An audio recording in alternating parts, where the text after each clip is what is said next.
Hello students, very good morning. हम लोग आज केमिकल काइनेटिक्स जो आपका केमिस्ट्री का चौथा पार्ट है उसके डेरिवेशन को स्टार्ट कर रहे हैं। इसमें हमारा फर्स्ट डेरिवेशन आता है जीरो ऑर्डर रिएक्शन का रेट कांस्टेंट हमें कैलकुलेट करना होता है। ठीक है, उसको कैसे डिराइव करते हैं उसके बारे में बात करते हैं। तो इससे पहले हमें यह समझने की जरूरत होगी कि जीरो ऑर्डर रिएक्शन की डेफिनेशन क्या जाएगी।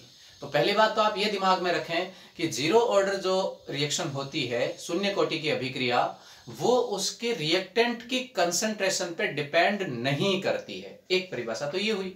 दूसरी परिभाषा अगर अपन टेक्निकल लेवल पर बात करें तो किसी भी ऑर्डर ऑफ रिएक्शन की डेफिनेशन क्या होती है। ऑर्डर क्या होता है? कोई भी जो आपका रिएक्टेंट होता है उस रिएक्टेंट की जो कंसंट्रेशन होती है उसकी पावर का जो सम होता है वो हमारी ऑर्डर ऑफ रिएक्शन की डेफिनेशन होती है। तो पावर का सम का हम इसको ऐसा बोल सकते हैं ना कि जो हमारा रिएक्टेंट है उसकी जीरो पावर के डायरेक्टली प्रोपोर्शनल होता है इसका रेट। तो इस तरह से हम बात करते हैं जीरो ऑर्डर रिएक्शन के बारे में। तो यहां ध्यान रखें, सबसे पहले हम अगर जीरो ऑर्डर रिएक्शन का रेट निकालते हैं, रेट कांस्टेंट के लिए हमें रेट चाहिएगा। तो रेट की दो बात हो गई, एक तो कि उसकी कंसंट्रेशन में एक टाइम लेग के साथ में क्या चेंजेस आता है। तो उसको अपन क्या लिखते हैं, rate is equal to minus, minus इसलिए कि रिएक्टेंट की कंसंट्रेशन डिक्रीज होती है ना। जैसे जैसे रिएक्शन टाइम के साथ आगे चलेगी तो रिएक्टेंट कम होगा, तो उसकी कंसंट्रेशन डाउन होती है, इसलिए सिंबल नेगेटिव है। अगर यहाँ प्रोडक्ट होता तो वो इंक्रीज हो जाता, बट हम रिएक्टेंट की बात करनी है हमें तो ऑर्डर में।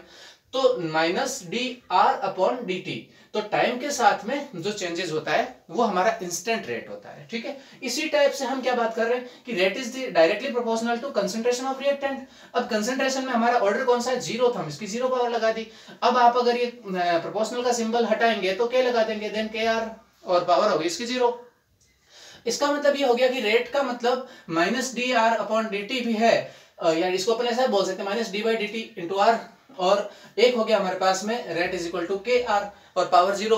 तो ये दोनों इक्वल हुए, then minus D by D T R is equal to K और आर की पावर जीरो। अब हम जानते हैं कि आर की पावर जीरो किसी की भी जो हमारा पावर का जो रूल होता है, घातांक करने का जो रूल होता है, किसी की भी घात जीरो का मतलब क्या हो गया, वैल्यू जो होती है वो एक हो जाती है। तो इस आर की वैल्यू क्या हो गई, वन, देन पीछे क्या बचा, के। बस ठीक यही चीज यहाँ हम के मान रहे हैं, और ये dt को अगर इधर मल्टीप्लाई कर दे तो क्या हो जाएगा, डी आर, ये ऊपर बचेगा माइनस का सिंबल, और ये dt उधर चले गए तो माइनस के dt। ठीक है, ये तो हुई एक नॉर्मल बात। अब आपको पता है ये जो वैल्यू है ये अवकलन वैल्यू है, इसको हम इंटीग्रेशन करते हैं, दोनों तरफ समाकलन करते हैं, दोनों तरफ इंटीग्रेशन करते हैं।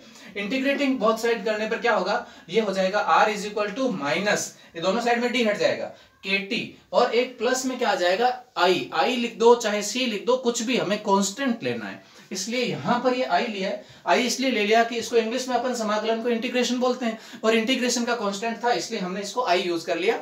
आप चाहो तो c भी यूज कर सकते हो या और कोई भी कर सकते हो। ठीक है, आपको एक कांस्टेंट यूज करना है। ठीक है, तो एक इक्वेशन बन गई r is equal to minus K T plus I, और इसको हमने दे दिया इक्वेशन नंबर 1। i क्या हो गया आपका इंटीग्रेशन कांस्टेंट। ठीक है, अब इसमें हम अब आपके देखिए किसी भी ऑर्डर रिएक्शन का ये एक प्राइमरी फेज होता है।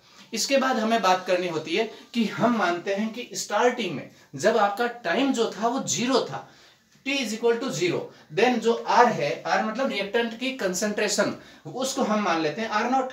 ये बाहर की साइड में, नीचे की साइड में जीरो लिख रहे हैं, इसका सिंबल देखो, नीचे लिखो चाहे ऊपर लिखो, ऊपर का मतलब अंदर लिखो चाहे बाहर लिखो, आप इसको ऐसा भी लिख सकते हो या फिर आप इसको ऐसा भी लिख सकते हो, एक ही बात है, उससे कोई फर्क नहीं पड़ना। ध्यान रहे ऊपर नहीं लगाना है, यहां लगा दिया, पावर में लगा दिया तो फिर वो गड़बड़ हो जाएगी, क्योंकि पावर तो ये जीरो ऑर्डर रिएक्शन को इंडिकेट करेगा है वैसे ये। तो यहां पर हम मान रहे हैं कि t is equal to zero, then r is equal to R zero, है ना, इसको r नॉट बोलते हैं, r जीरो बोलते हैं, एक ही बात है। अब अपन देखते हैं कि इसको वापस इस फॉर्मेट में ला करके रखें, तो r की वैल्यू स्टार्टिंग में क्या हो गई, r not minus K T कितना था, जीरो, और प्लस आई, तो k और t को जीरो से मल्टीप्लाई कर देंगे तो ये वैल्यू तो जीरो हो गई, कुछ भी नहीं बचा यहाँ पे। तो हमारी वैल्यू क्या आ गई, r naught is equal to I, ये हमें मिल गई इक्वेशन नंबर 2। यहाँ हमें i की वैल्यू मिल गई। अब इस i की वैल्यू को हम इक्वेशन नंबर 1 में पुट अप कर दो, देखो i ये रहा, तो अब हमारी वैल्यू क्या बन जाएगी, ये इक्वेशन नहीं क्या बन जाएगी, r इज इक्वल टू, इसी इक्वेशन को बात कर रहे हैं, r is equal to minus K T plus I की जगह पे i की वैल्यू रख दो r नॉट, ये r नॉट यहाँ रख दिया। अब हमें इसको पक्षांतरण कर लेना, इस के को माइनस वाली वैल्यू को इधर लाएंगे तो ये प्लस में आ जाएगा, इस r को इधर भेज दो तो ये माइनस में हो जाएगा। देन क्या हो गया, K T is equal to R naught minus R. अब आपको क्या कांस्टेंट चाहिए, कांस्टेंट कौन होता है आपका, के। अब ये k जो है ये कांस्टेंट आपका r0 minus r upon t, ये आपका फॉर्मूला बन गया है, यानी कि प्रारंभिक सांद्रता माइनस जो सांद्रता चल रही है वो अपॉन t, बट ये k की वैल्यू आपके कांस्टेंट की निकल गई है। यही आपका डेरिवेशन था। और इसको टाइम के साथ में अगर अपन बात करें ग्राफ की, तो देखो टाइम और ये कंसंट्रेशन, ये प्रारंभिक सांद्रता इनिशियल कंसंट्रेशन, और इसका जो स्लोप आता है वो नेगेटिव आता है, मतलब डिक्रीजिंग ग्राफ होता है। बस ये था सिंपल सा आपका एक डेरिवेशन जीरो ऑर्डर रिएक्शन का। और अब अपने को ये भी ध्यान रखें, जीरो ऑर्डर का रेट कांस्टेंट का जो यूनिट होता है वो क्या होता है, यही लिख देता हूं मैं, मोल लीटर इनवर्स और सेकंड इनवर्स। ये भी आप लोग याद रखें क्योंकि छोटे क्वेश्चन में यूनिट भी पूछा जाता है। ठीक है, थैंक यू। इस वीडियो को लाइक शेयर करें और चैनल को सब्सक्राइब जरूर करें।